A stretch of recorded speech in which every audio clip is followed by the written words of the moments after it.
Ça, c'est l'église de Kiruna en Suède, il y a quelques mois. La voilà aujourd'hui. Cette même église déménage, ou plutôt est expulsée des lieux.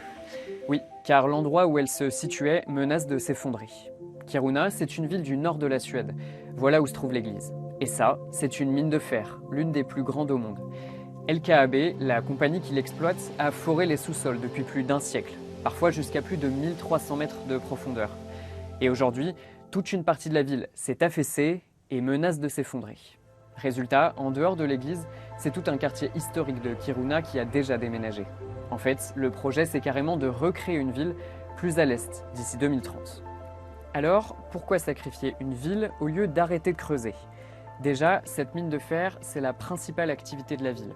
En 2019, 17% des habitants travaillaient pour LKAB. Mais cette mine, c'est surtout la principale ressource européenne de minerai de fer. 80% de ce qui est extrait dans l'UE l'est sur ce site.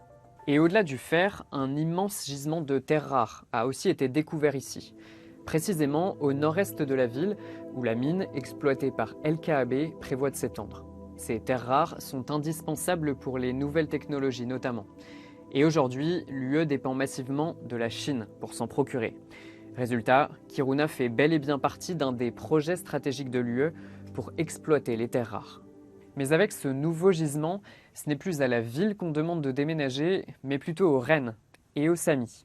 En fait, Kiruna, c'est aussi la capitale historique de ce peuple autochtone qui est présent en Norvège, en Suède, en Finlande et en Russie.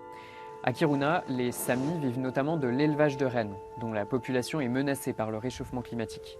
Mais la mine empiéterait aussi sur le territoire de ces animaux, le modifierait et rendrait donc leur survie encore plus compliquée.